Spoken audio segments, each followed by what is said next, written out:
Hey, good morning, good afternoon, good evening, wherever you are. Scott Luton and Greg White with you here on Supply Chain Now. Welcome to today's live stream. Greg, how you doing today?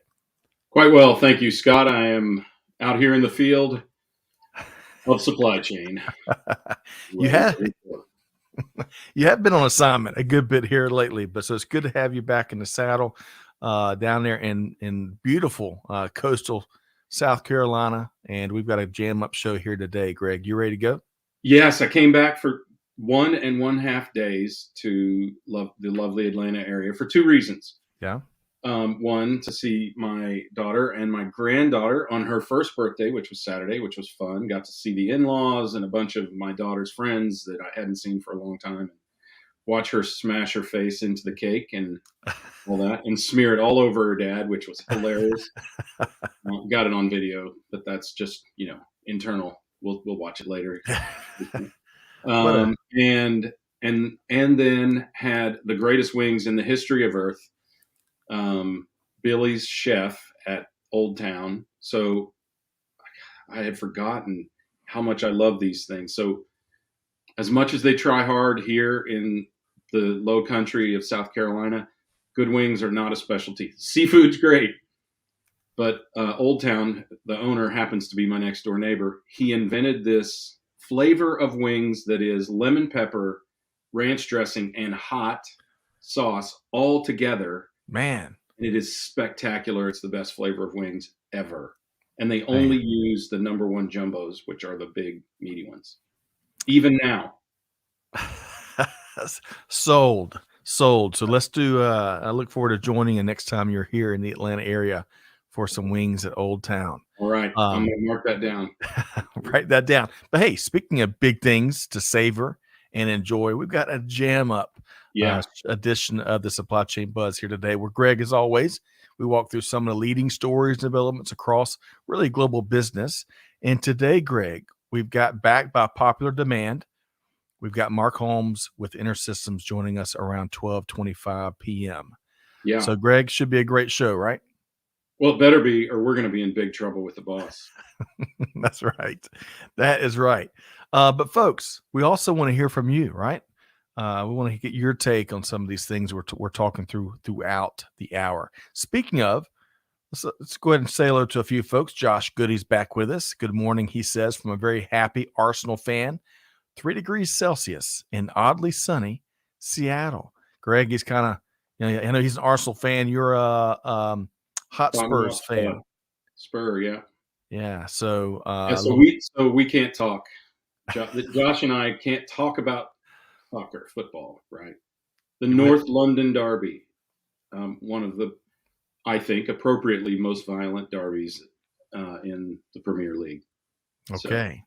Well, we'll talk. We'll leave soccer alone, football as it is, and unless we're talking about Ted Lasso, Scott, which okay. is coming out soon.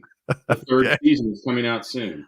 All right. We'll And get to West that. Ham and AFC Richmond are going to have a derby, I can tell, because of the way they ended last season. So Love it. watch Love out it. for More at 11. Okay. Josh also touches on, and we're going to touch on this later, Josh. Apple phone manufacturing opening more and more plants in India. Jonathan's back with us, the pride of Louisiana. Great to see you, Jonathan. Of course, Amanda and Chantel and Catherine and Clay all behind the scenes making production happen. Appreciate that. Siam is back with us. Go Charleston, South Carolina. She says, I wonder if she's got some roots there, Greg. No, but the weather in Charleston is beautiful, Yes, it is. as is the weather down here. Unlike our poor guest, who I won't we'll tip our hand there, Right. or anyone from pretty much north of the Mason-Dixon line in the U.S., right? Right. Right. Weather has been crazy.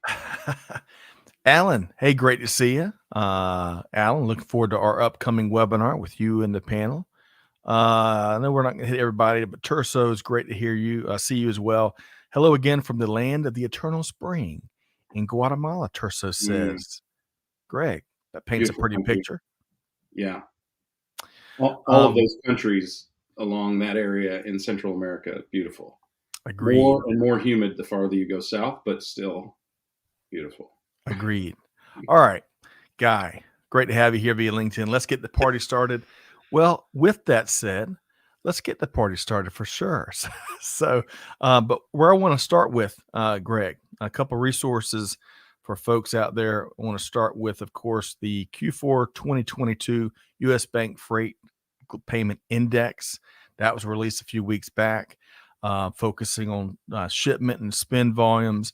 Lots and lots of learnings from across industry. So to get your own copy of that, you go to freight.usbank.com. Greg, each quarter comes out chock full of content, right?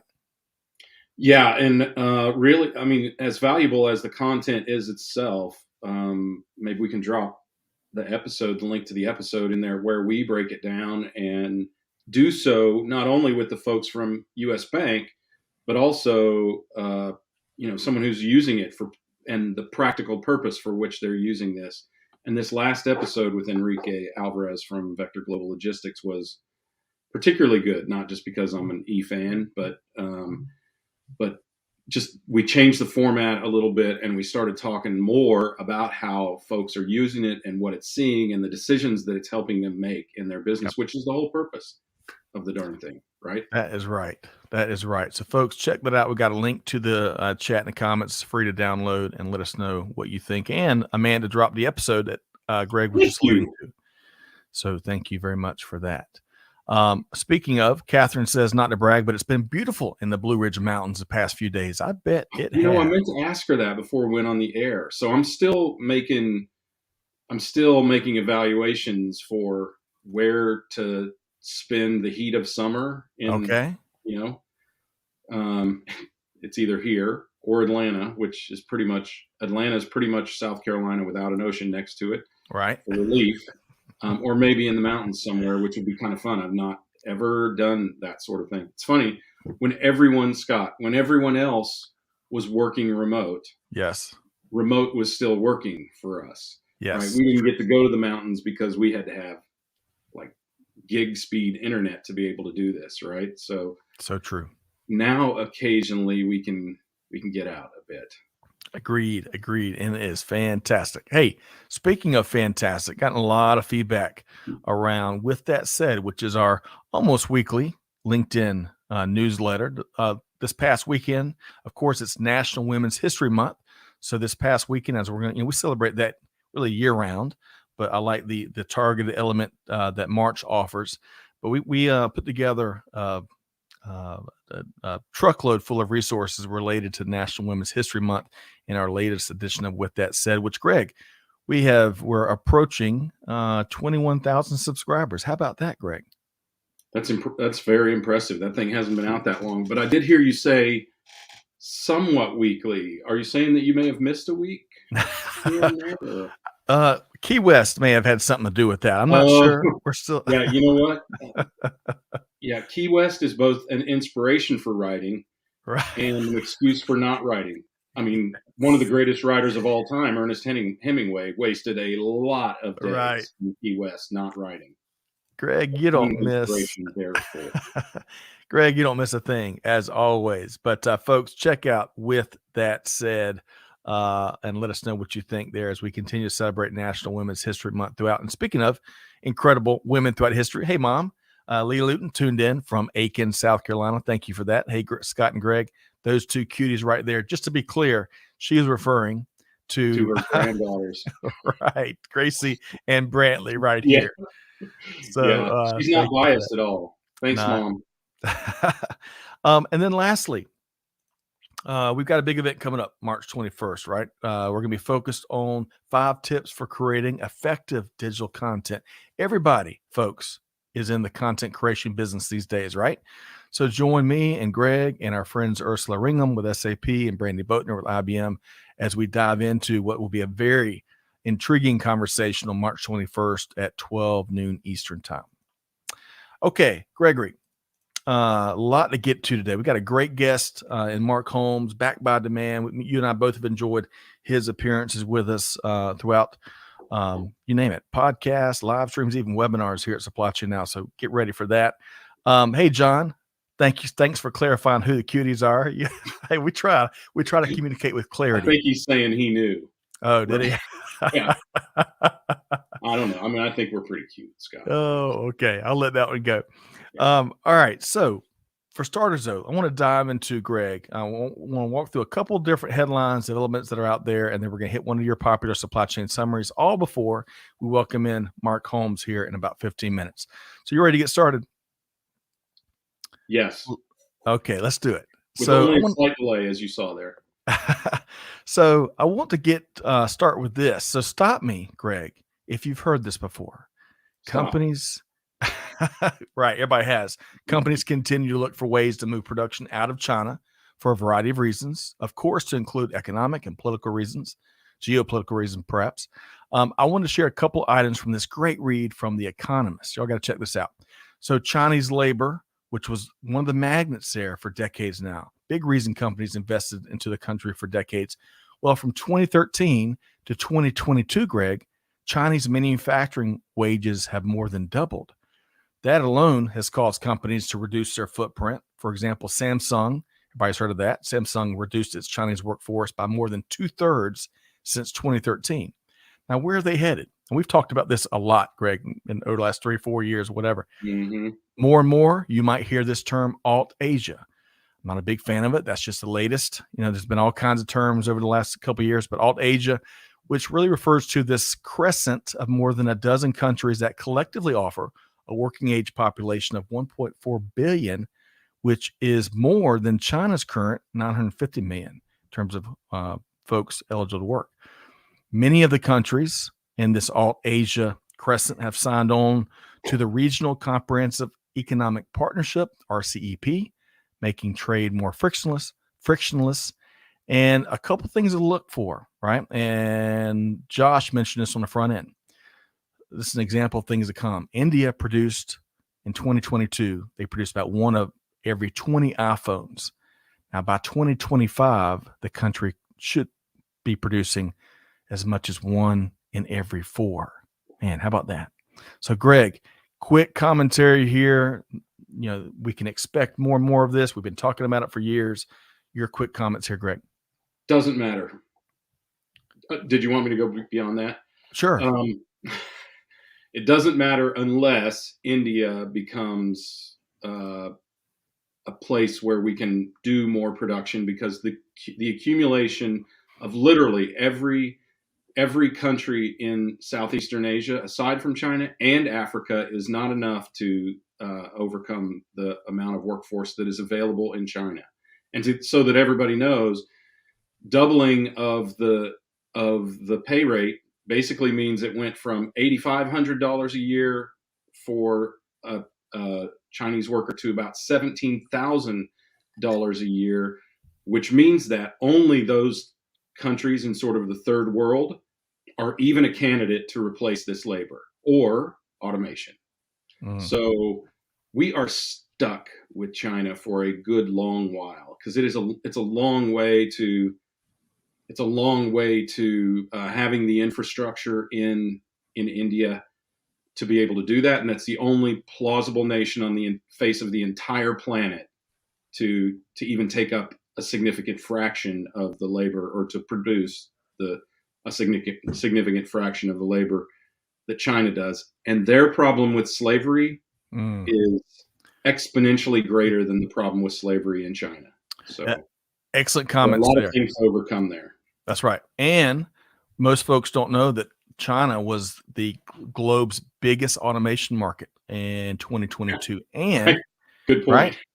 And if I read something really quickly earlier today, coal power, a lot of folks have a lot of different takes on coal power.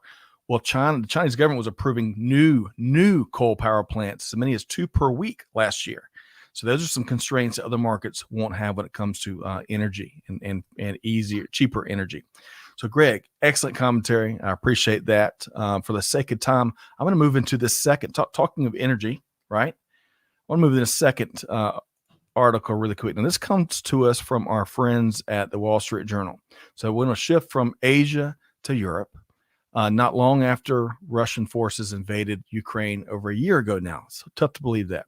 A year ago, Russia largely cut off its flow of gas exports to Europe, triggering quite a crisis that some say is unprecedented, as this WSJ reports, article reports here, the U.S. liquefied natural gas industry, LNG, is where much of Europe has turned to, as exports of U.S. LNG has more than doubled from 2021 to 2022.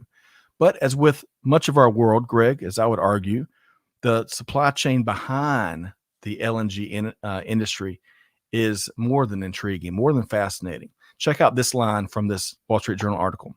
Quote, but before an American molecule of gas can be burned by a power plant in Italy, used to cook in Spain, or produce fertilizer in Germany, it has to be pumped out of the ground, treated, piped, chilled, loaded onto a ship, sailed, and then converted into gas again, end quote.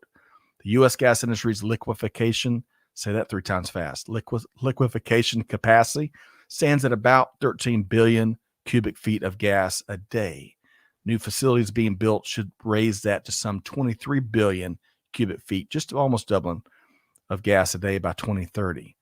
And one little local note, Greg, I wasn't aware of this. Elba Island down the Savannah area, we all know that the ports of Savannah and all they've grown, but Elba Island in particular plays a big part in the LNG industry. So, Greg, your quick thoughts there. Wow. I mean, the issues and opportunities with this are far ranging. Unfortunately, the U.S. natural gas companies and infrastructure have been discouraged from investing because most of the natural gas companies are also other fossil fuels, right? Like oil. And there's a lot of discouragement in terms of that. Higher prices will help, but those higher prices will also be reflected in the States because as we ship more of that offshore, that there's less oil here for us to use in the States, and the refining process is substantial. So it's going to be a really interesting shift. And honestly, I think it's an interim solution until someone finally destroys the rogue government in Russia and puts a more, what do I want to say, more of a I don't know, fair-minded Human. Yeah, human would be good. That's good, Scott. Leader in place, then this will continue to be the case. Look, if there's anything that America's dithering on this invasion of Ukraine has done, it is emboldened Russia and China to use not only natural resources but also supply chains as a weapon to cripple the rest of the world. And we've seen the impact that it's had on the States, in Europe, Africa, Southeast Asia, elsewhere. And until we show them that we're not going to allow them to do it, and there's really only one way to do that, unfortunately, they're going to continue to do it. And in fact, it's going to your point, Scott, to go just briefly back to the previous story, which is automation versus labor.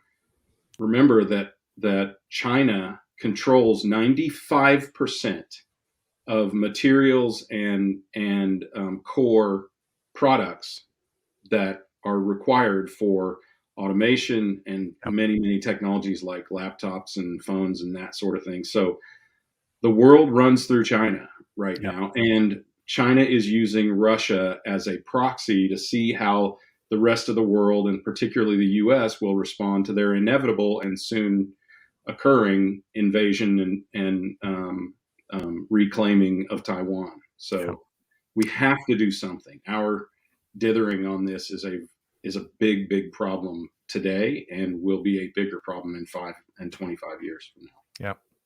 Thank you, Greg and SCM. Yes, Greg keeps it real, always keeps it real. I share that sentiment with you. And folks, give us your take. Amanda's dropping a link to these articles there in the chat. Let us know what you think. Really quick, before we move into one of Greg's popular supply chain commentaries or TikTok edition maybe of his supply chain commentary, I want to share. There's a way. I think you're dancing there, Greg. There's a way you can help, though. Putting all of what Greg's analysis and what the story and a lot of the bad stuff that's taking place, there's a way you can help. So we've been supporting this Leveraging Logistics for Ukraine initiative for, about a year now. and led by Vector Global Logistics, over 670,000 pounds of humanitarian aid have made it to folks in need in Ukraine and Poland and elsewhere. But it's driven by these monthly planning sessions. The next one is tomorrow, March 7th at 11 a.m. Eastern time. You don't have to give. You don't have to talk. You can just show up and kind of get a sense of what goes on. But we'd welcome you. We've dropped a link to joining us in that planning session in the chat, and we hope you do just that. Okay, Greg, before we turn over to you, I'm looking forward to hearing your take on not just Amazon, but a lot of stuff going on in the warehousing industry. I want to say a quick hello, Jose. Great to see you. Love your good work. Supply chain logistics over coffee. And hey, Gino is back with us. Gino, great to see you here today from Northern Alabama. We're overdue for a catch up. Okay, Greg, got a couple minutes here before Mark Holmes joins us with InterSystems, and looking forward to our chat there. But the hits keep on coming. The Hit Machine, Greg White, your supply chain commentaries that come out every Monday, Wednesday, Friday on LinkedIn have been fueling quite a ton of discussion. I picked one of your last ones from, I think it was last week, as you were talking about what is going on related to Amazon, some of the good news and bad news there, and how maybe they're just like the poster child for what the rest of industry is dealing with. Tell us more.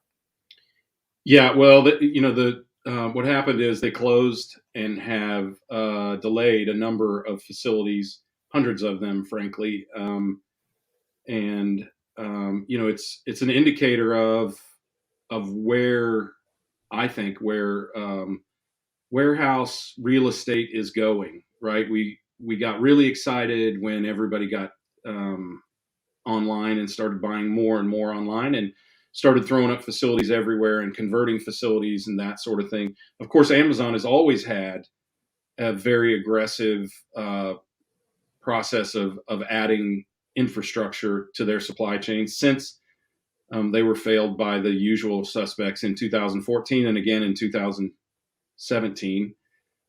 They have been trying to build their own logistics network so that they are not dependent on UPS and FedEx and even the Postal Service. So they are, like so many things with Amazon, this was kind of a hit piece on Amazon. I think people hate Amazon just because they are Amazon.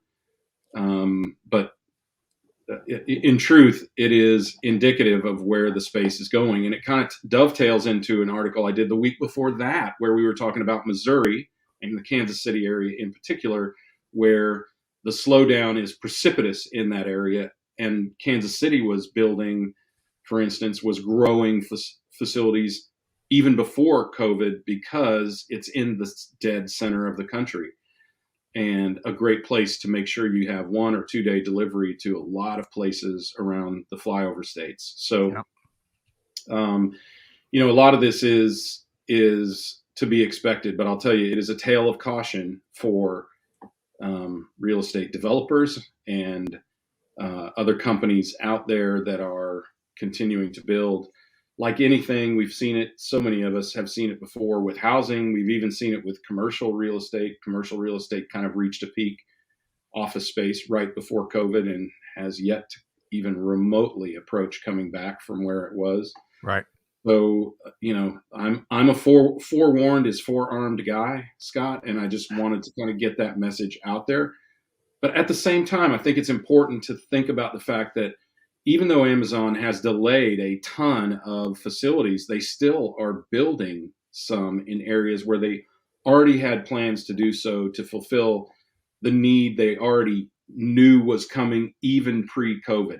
And Amazon has been planning for this for a long, long time, and they have been building rapidly a couple hundred facilities a year for 6, 8, 10 years now. Wow.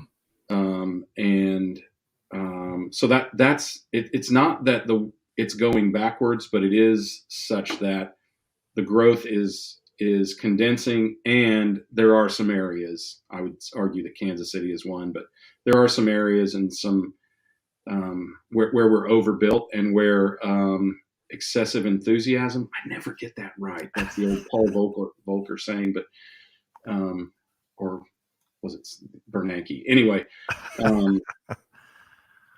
where enthusiasm has outstripped fact as markets have opened up and consumers have gotten to go back to in-person retail, which they are doing pretty dramatically. So. Yep, agreed.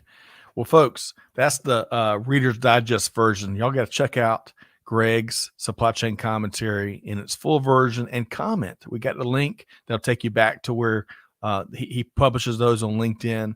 We're going to be publishing those elsewhere, coming to a town, a city near you soon. Coming to a blog near you. That's right.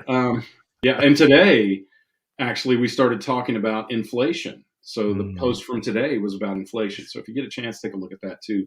Remember, consumers, you are the beginning and the end of the supply chain, and the growth of inflation, or even the impact or the potential shift to deflation, is all in your wallet. That's right. Well said, Greg. Okay. So, man, we have made a lot of progress just in 26 minutes time. And hey, so one of my favorite parts is yet to come. So with that said, see what I that did wasn't there? your favorite part? I'm just kidding. I get to rub elbows with brilliance in Greg just about every day. So I get boring, doesn't it? So we get to bring in a great friend and collaborator. Folks, you're going to enjoy learning from the one and only Mark Holmes, Senior Advisor for Global Supply Chain with InterSystems.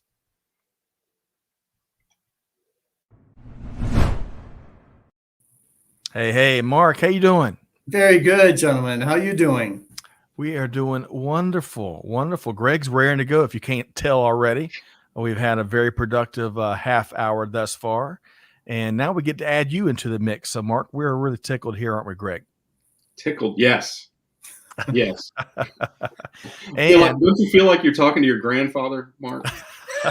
Yeah. Well, I tell you, the best part was the wings sauce that you talked about was just outstanding. It is the greatest flavor of all time. It really is.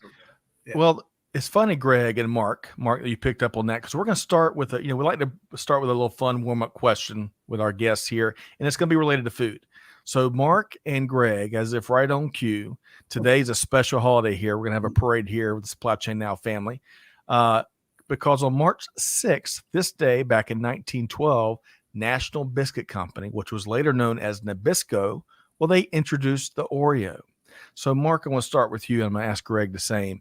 Mark, what's your favorite Oreo flavor? Because now you've got like your pick of a dozen or more flavors. And are you a dunker? Do you eat your Oreos with milk? Mark? Well, I'm going to be a little bit boring. So I'm traditional. I like the traditional Oreo. Okay. And I don't like dunking. Oh, man. Okay. So, Greg, those might be fighting words. That was Greg. A shocker. Okay. So, Greg, your thoughts? Well, I mean, I guess I have been sheltered my whole life because I thought dunking was the traditional way of doing it. But I, too, am a purist. I only like regular Oreos, no double stuff, no thin. Although thin, I can do. Double stuff is too much stuff. I'm a traditionalist, but I like dunking. Actually, have to dunk them. And actually, it's funny, Mark. I guess we didn't talk about this off screen, because my next question was going to be, what kind of milk do you dunk them in? 1, 2, 2% or whole milk? But I use 2% milk almost solely for dunking Oreos. Yep. Well, Mark, you were about to add something. Common. I was just going to say, at least there's something common there. 2% milk. Okay, good. God, okay. You got to tell us. I will. I'll tell you. And I'm gonna deny that it was me. So you got mini Oreos, right? You got mini Oreos, which are almost delicious as the real thing. And are they really mini, like little bitty They ones? are. Yeah. Now I may or may not have. I want to give a little wiggle room there. Have poured that into a bowl with 2% cereal or 2% milk. And it was delicious. As soon as you said mini, that was my first question was, did you eat it like cereal? Oh, gosh. Yes. All right. So check this out, Mark and Greg. A lot of Oreo. How was it? It was delicious enough to do it maybe once a lifetime. Okay. I wouldn't do it any more than that. Your dietary consultants won't approve. Yeah, right. So John Perry says the thin Oreos are good if you're insulating a room.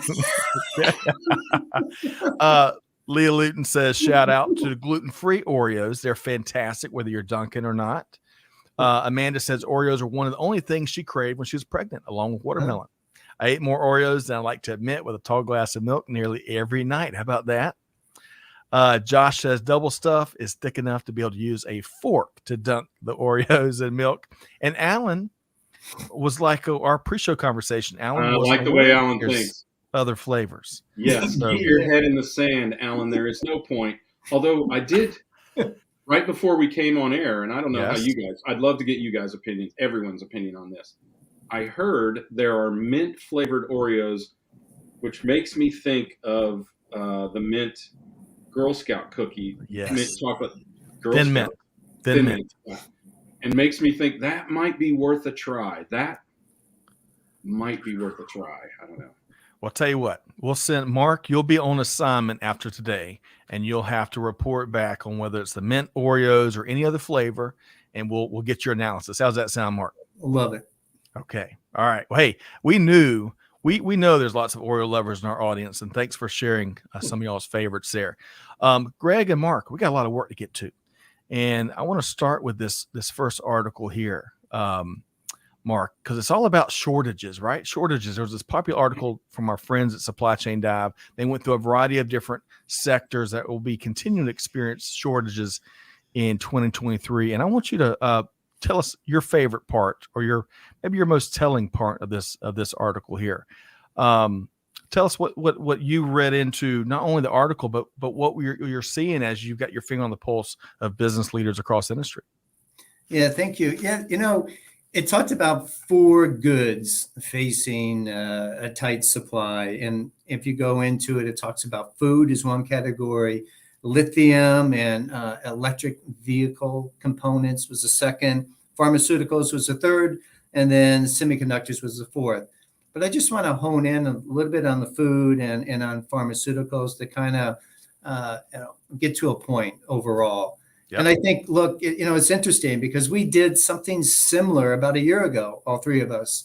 And we were talking about disruption. A lot of people were saying, you know what, is disruption, you know what, I think it's just going to go away at some point. And look at us now. There's this whole article is all the way through 2023, and I'm sure well into 2024 and beyond, we're still going to see disruptions.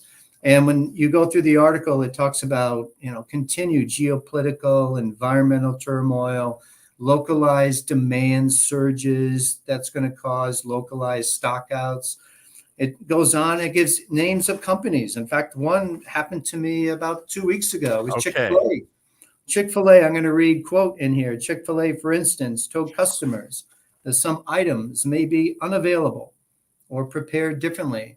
I went in, and I'm a big Chick-fil-A fan. I went in to get just, again, I guess I'm a traditional type of guy, right? So the traditional, like the Oreo, I go in, I want the chicken sandwich. The first thing the gentleman says to me is, do you really want a pickle on it? And it's like, what? No pickle? And it's like, so the first thing that hit my mind was they're trying to limit the supply of pickles. Why? Because of exactly this. There is an issue around supply, and it's around supply of pickles for them, which I'm sure even lettuce that we just talked about is an issue. If I go to pharmaceuticals, interesting, it talked about amoxicillin, a big issue with amoxicillin to be able to help children because it's a big antibiotic, but there's certain supplies that is causing the shortage. So it made me think a little bit, broader when I was looking and reading into the article. So one around pharmaceuticals is humanizing the supply chain. Number one, I think sometimes we get so caught up in how do we look at applications and enterprise systems? How is it that we're going to be able to optimize down to a particular application? And to me, it's really ultimately, what are we doing for the end customer? Ultimately, what are we trying to do? And it makes me think about, and it's going to lead well, I think, into the next article we're going to talk about, but are our supply chains, even after all the lessons that we learned, where are we at in really having our supply chains become more agile and resilient? And I think that's key. And when you talk about that, about having agility and resiliency in your supply chain, I love going to what I've seen in the market, but IDC, Yep. Based on a recent survey that they took, that they're saying 52%, I think higher based on conversations that I've had, much higher actually. Yep. Organizations haven't quite gotten to the step in the digital transformation to become agile, to manage disruption. Look, disruption, just like in that article we just talked about, whether it's food, pharmaceuticals, is here to stay. And Right. if not even potentially get worse. Yep. So let me pause there. I mean, Greg and Mark just covered a lot of ground there. Your thoughts related to the shortages or humanizing supply chains, even that Mark touched on. Your thoughts, Greg? Yeah, well, part of the shortage that we talked about, which was signaled by Chick-fil-A and I think a few other restaurants, was supposed to be around things like lettuce and tomato. I'm stunned and afraid, frankly, that it could be around the pickle on a Chick-fil-A sandwich. I'm not sure what you call it if it doesn't have the pickles on it. Is it 2 or 3 pickles? You know Chick-fil-A longer than all. Yeah. Whatever it is. Dude, next it will be an involuntary reduction by 1 pickle or something like that. And but we talked about that, and we're kind of spoiled because this time of year, when let's just say my parents were kids, you didn't have tomatoes in the wintertime in North America because you couldn't grow them. And now we have them flash frozen or nitrogenated and shipped up from South America. And this is a real problem in Europe and in the UK in particular. Their produce, they have long been lamenting the fact that they are very short on produce. And in fact, had a little bit of a discussion with somebody on LinkedIn, I think, or something, Twitter, whatever, about that. And of course, in the US, we are even less susceptible to these kind of shortages than virtually any country in the world. Why? The largest consumer nation on the planet, right? The biggest economy on the planet. So if we're starting to see it, I'm going to Switzerland this summer, and man, I hope the Chick-fil-A's over there aren't just completely without pickles. It'd be a travesty. I don't even know if they have Chick-fil-A over there. But I know that we'll see some of these shortages or are seeing some of these shortages in other nations around the world. And yet, think about what we're talking about. We're talking about shortages of condiments, right, on our sandwiches, whereas in other parts of the world, just getting food is a real trouble. And I think that's something we should thank our lucky stars for, that's not the discussion that we're having. But still, it is indicative of all of these things. I think that in large part, a lot of what, Mark, you talked about goes right back to labor. It goes back to the fact that we completely shut down the economy and sent every single worker home virtually overnight on the entire planet. It's been a struggle to get people. It's been a struggle, or it's been counter-motivated by governments getting people back to work, and it's taken a few years. I think we're starting to see it. But I wonder, and I'd like to toss this question out to you guys, whenever you have an experience that's less than you expect and less than you experienced prior to COVID, do you, like I see so many people doing, do you go immediately to, it's probably because they're short on people? Does that, I mean, is it, am I the one programmed like that, or are the people that I've been around programmed like that? I wonder if that isn't more universal, that we aren't recognizing that. What do you guys think? Mark? Yeah, I think it's the first thing that you hear, labor shortages, and which leads to, I myself just got back from Germany and the UK last week. And you're right, not only shortages in food big there, but shortages in labor, and which also leads to shortages in productivity. Right. If you could say it that way, because look, some organizations are bringing on, we're losing a lot of tribal knowledge because of that. We're bringing people in that, before I think we relied and we just considered it normal that the tribal knowledge understood what to do next. Yep. Even with, the most sophisticated AI and ML, right? Tribal knowledge still has a play, but have lost it or are losing it. So it's not only the reduction in manpower, but also a reduction in productivity and the ability to make the right decisions in a timely and accurate way. Yeah. I hope that's where we're going with that, because it puts more pressure on equipping your team with the right tools and ability and empowering their decisions, their ability to make decisions, but also their propensity to make the right decisions and make them faster. And we're going to touch on that here in just a moment. I want to share a couple of comments, and we're going to move to the second article for the sake of time. The first one goes back to our Oreo discussion, where Liz says she just bought double stuffed over the weekend. I want to do a poll around whether they're less stuffed. I swear they have 25% less. Liz, I think that's a very valid observation. Really? I mean, Scott, have you bought double stuffs? I bought double. I have not bought double stuffs recently, but I bought some plain, some normal Oreos not too long ago, and I could have sworn the formula has changed a smidge. So based on that experience, it would, I'd give her observation some legs there. I think we're seeing that a lot. I think we're seeing invisible inflation, I think, is what my mother and others call it, where the price we're at the point where the price has stayed the same, but the size or quantity has been reduced. I know that for sure on Tillamook ice cream. Their half gallons went to just under a half, and now to, I don't know what it is, but it's much, much less than a half. Yes.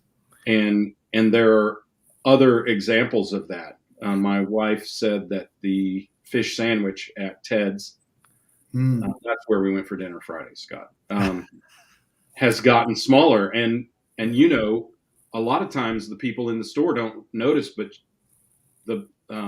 our waiter said, yeah, absolutely. It has absolutely gotten smaller. Don't know by what fraction, but I think we're seeing a lot of that. Shrinkflation. Thank you, Gene. That's it. Yep. Yeah.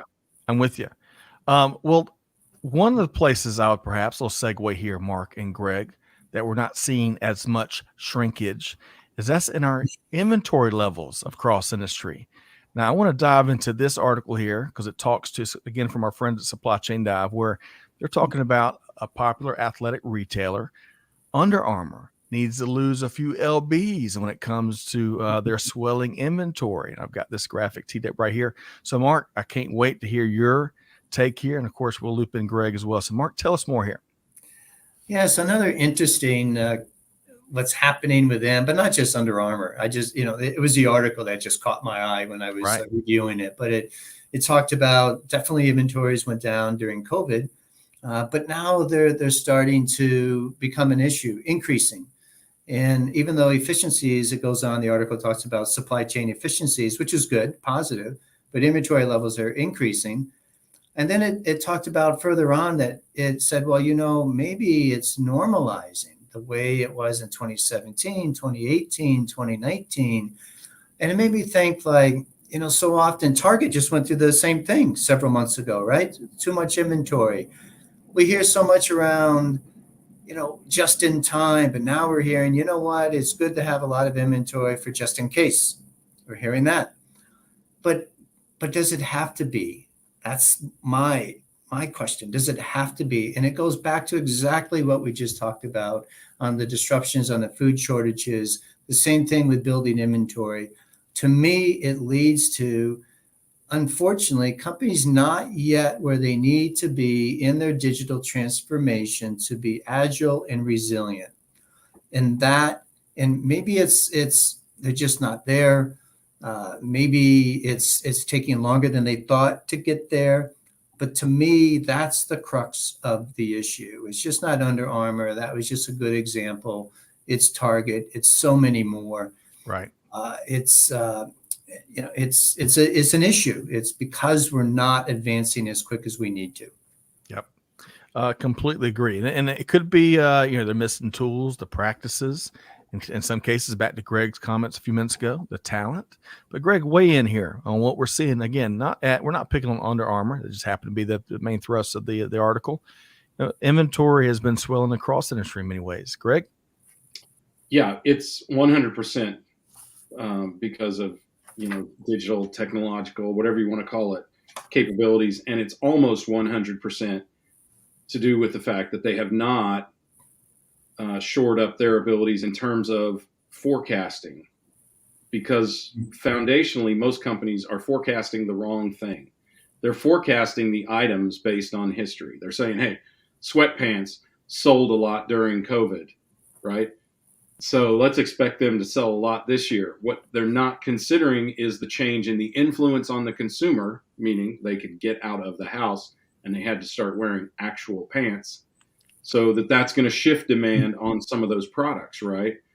And that, Mark, as you well know, we all know, I think in large part, that in particular is a largely manual process. It's in the gut and in the mind of the merchandisers and the product managers at these companies. Likewise, with the last catastrophe it was this time last year. Remember, Right. That's right. Remember, everyone who's been watching us for a year or more, I did an incredible amount of arbitrage on patio furniture. Got a new house with a lot of patios and got a bunch of patio furniture between 40 and 70% off, because people were thinking that because people were still locked in and because the lead times are so long, that they had to continue to bring in all this patio furniture, and it arrived just in time for demand to shift, because the influence on the consumer, the largest influence being lockdowns, had been relieved, and now consumers were out traveling the world. So some of us took advantage of that. And I intend to do the same with Under Armour, by the way. I'm kind of a fan of their stuff, and if it's going to be on sale. Exactly. And I think that this is exacerbated problem that these companies always have. In fact, I know that they always have. I'm not just thinking, I know it, because so many of these retailers, particularly in fashion or apparel industries, they build markdowns into their plan. They expect to mark something down towards the end of season, and that way they don't run out before the end of season. But if something dramatic shifts, they're caught on the back foot, and that's exactly what's happening to companies like Under Armour and Wayfair and others that are grossly overstocked nowadays. Yeah. Well said there, Greg. And Mark, I want to get into, for the three people out there that may not know what InterSystems does, but before we do, there is a phrase that you and I have chatted about a lot, maybe you and me, Greg, on numerous occasions, data fabric, right? I think one of the last times you were here, we had a lot of fun around Spider-Man and comics and data fabrics and data webs and whatnot. Can we, before we get into what InterSystems does, I think this is a critical maybe learning opportunity for some of our folks here. Can you just define what we're talking about when it comes to data fabric, and then roll right into what InterSystems does out in the industry? Yeah, sure. So data fabric, look, the concept has been around for a while on what it is. It's an architecture. It's an architecture of being able to build out data that is scalable. It's more real time. It's more accurate. When you get into it, and it's something we won't get into now, but when we get into our next conversation later on, but the concepts of harmonizing and normalizing data, security, the ability to in a very efficient and scalable way to grab data and then be able to ingest it, not create another data warehouse or a data lake, but ingest it. Yep. And then what we've coined, to your point, and this be a nice lead into what you just said of more of what we're doing, is that our data platform is an underpinning of data fabric, but we've taken it one step further to a smart data fabric, meaning with embedded analytics, embedded ability of AI and ML, with embedded interoperability that helps you with taking your processes, your business processes, and digitizing them into the platform. And so that architecture allows you to very, very efficiently and in a scalable way to be able to get to ultimately actionable insights. And so if I were to sum up what we do in a very succinct, short way, Yep. is that, I like you alluded to it earlier, the connective tissue, right? I really like that. Love that. Love that phrase. Yeah. Connective tissue. Yeah, we're not an application, right? We're not an enterprise system. We complement and we help get that final 20% of optimization, because we're that connected tissue, bringing that disparate data together, sensing supply chain disruptions in real time, and then turning them into prescriptive insights. And we can do that because of the 4 embedded technologies that we just alluded to. So we're bringing in, we're integrating the data, any form, any format. We're then ingesting the data at rest so that we can then analyze it with embedded analytics and then embedded interoperability, so that all 4 are working together as one capability to get to better insights, which will help the line of business make those sustaining, confident decisions. Yes. Okay. So, Greg, before I get your take on what Mark just walked through there, we talked earlier about the human factor at play across global supply chains. Even in this tech world, we still rely on the human factor, right? But as we all talked about, we got to empower them to be able to make decisions, better decisions, more timely, and give them tools to do so. And then one last point, Mark mentioned actionable insights. Well, Greg, as I toss it to you, if insights aren't actionable, it really cuts down on the value of those said insights, right? Greg, you weigh in on here and what Mark just walked us through.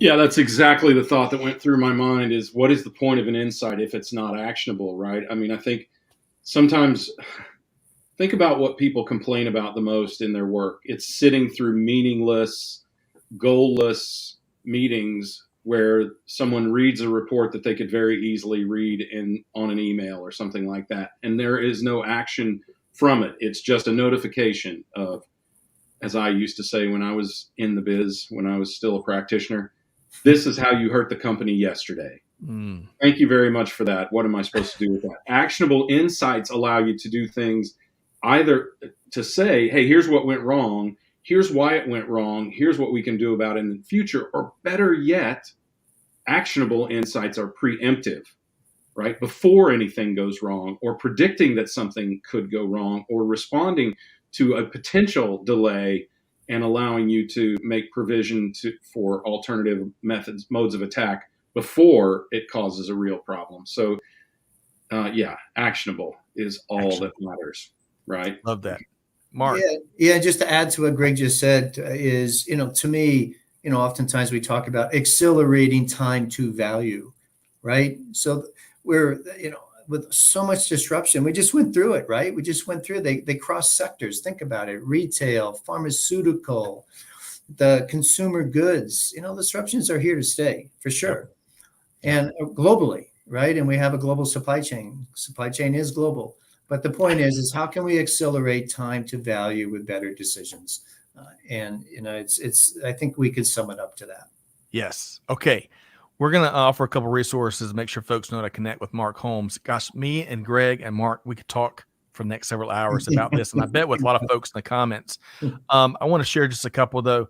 Seaham says data should answer, so what? That's right. A lot more folks should say, so what? And get the why in that response. And then Josh says, to Greg's point earlier, favorite coffee mug is, quote, survived another meeting that could have been an email, end quote. The second is a unicorn that says, I don't believe in humans. All right. Good stuff there. All right. So, Mark, now that we know what InterSystems does, at least in a nutshell, and, Greg, as we both know on Mark's earlier appearances, I think his inbox filled up with folks wanting to kind of learn more from him. And I'm sure Mark embraces and encourages that. But you brought a cool resource here that I want to share with folks. Kind of a resource library, resource center. Tell us more about what's here, this link that we're going to be dropping in the chat in a moment. Why should folks check that out? Yeah, so it's a very concise. It's only a couple pages long. It's a brochure, but it talks about our category of use cases that we focus on.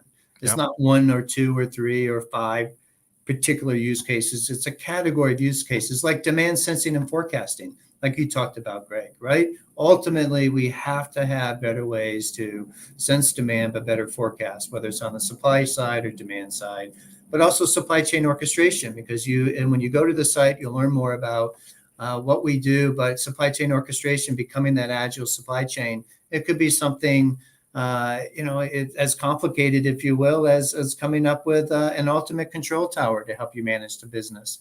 But it also talks about how we optimize fulfillment and ultimately being able to get that to that ultimate near perfect on time in full. But as you know, fulfillment can be into manufacturing, it can be into retail, first mile, last mile, in between, or along the entire end-to-end supply chain. So this very short, concise brochure gives you a little bit of background of what we do in those areas.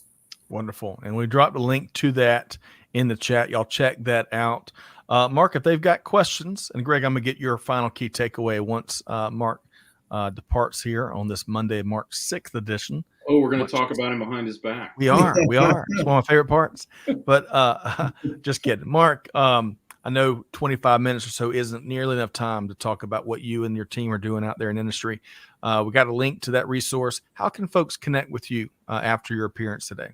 Yeah, two ways. I would go to either www.intersystems.com, go into the website, by all means, jump into the supply chain section. You'll be able to get to the article that we just talked about, plus so many more. A lot of our use cases, too, are successful case studies of what we've done around a particular business outcome that the ultimate organization was looking for. Or LinkedIn. I'm a big LinkedIn fan. I'm very active on it. I'm very proactive with it. And if you send me a note, love to follow up with you. I'm with you. And we're going to drop Mark's LinkedIn profile there, one click away, right there in the chat as well. Mark Holmes, really appreciate all that you do. We enjoy your thought leadership and the conversations we've had here. So have a wonderful rest of your week, Mark Holmes with InterSystems, and we'll see you again really, really soon. Thank you very much. You bet. Fun as usual. That's right. Thanks, Mark. All right. Bye-bye. Take care. Man, I tell you, Mark, I really enjoy those conversations. We've been fortunate to have him here, and then we've been out with him out in industry at Gartner events and other things. And it's always just so easy for anyone to understand, Greg, simplifying things. I want to get your take though. He mentioned the connective tissue. And I think one of the things we may not have mentioned, he may have alluded to at the end of his answer, is when it comes to connective tissue, it's not just about empowering the people with better information they can act on and make better decisions in a timelier manner. But in these days, when you've got 1,000 different technologies that make up, how your team does business, it's getting those technologies to work better together in the sandbox, so to speak. And maybe we'll touch on that in Mark's next appearance. But despite it all, Greg, I mean, you are you're the guru. I consider you a technologist and a guru. Tell us, based on what Mark shared here today, what's one thing that folks gotta leave this conversation with front in mind? It's really that the barriers have to come down. The barriers, whether they are cultural, process, data, communication, whatever they are, they have to come down internally and externally in your enterprise. And the more availability, the less friction, and the more clarity that you have within your organization and with all of your trading partners, the more effective you'll be. Mark made a good point, and that is that the geopolitical space and disruptions will continue. Hey, look, they've always been here. The difference is no one had ever heard of supply chain, so they didn't give it before. So, right? I mean, we talk about this all the time. If you ever wanted to end a conversation on an airplane, bus, or at a cocktail party, all you had to do was say, "I'm in supply chain," and you could watch people's eyes glaze over and slowly drift away. So true. But now people, they know enough. And this is the important thing to recognize, is that there is nowhere to hide. There is nowhere to hide. That is what's really changed in supply chain. There was some plausible deniability before, because even the people that we worked with at our respective companies didn't know what the hell it is we did or what the net impact was. They thought it was get it here now for as cheap as possible. And there's so much more to it. I really think we need to stop thinking about supply chain as a supply chain and more as a commerce ecosystem, because commerce is really that business of doing business between businesses. So, and when you think about the connective tissue that we talked about and all of the other intricacies and dependencies between enterprises and between departments and between people, it really is an ecosystem. If any of you have watched Avatar, admittedly stupid movies, but the whole notion of this completely interconnected ecosystem is exactly what the supply chain is. And we need to start thinking about that more. And when we start thinking about that, then we'll recognize that we have to at least have the awareness that Mark was talking about of what's going on, what could go wrong, and what to do about it. Yes. Yep. Well said, as always, Greg. Folks, I hate to leave it there, but let me just encourage you a couple of things. You will be better off and be glad you connected with Mark. And we dropped a link to that in the chat here to connect with him. I'll tell you what, he and his team are bringing a breath of fresh air into how supply chain happens, because you know what is inarguable, Greg? You know, if you look at the last hour, what is inarguable that no one can dispute is that with all the challenges, the friction and the disruption, and old problems, new problems, whatever, we got to equip our teams with the tools they need to be successful, right? Because they want to be successful. 98% want to be successful. So check it out. So connect with Mark, connect with the InterSystems team. We got the link to there and to the resources they brought. Greg, always a pleasure. Really have enjoyed today's wide-ranging episode. Great to do these with you. Likewise. Thank you. When we have these discussions about all this interconnectivity between people and companies, it's really the essence of where supply chain is going. Yes. So well said. Completely agree with that.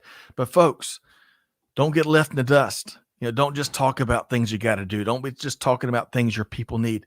Man, act, take action, deeds, not words. If you don't get help with Mark, get help somewhere else, but deeds, not words. And with that said, on behalf of Greg White, the whole team here at Supply Chain Now, thank you for joining us. We challenge you to do good, to give forward, and to be the change. And with that said, we'll see you next time right back here at Supply Chain Now. Thanks, everybody.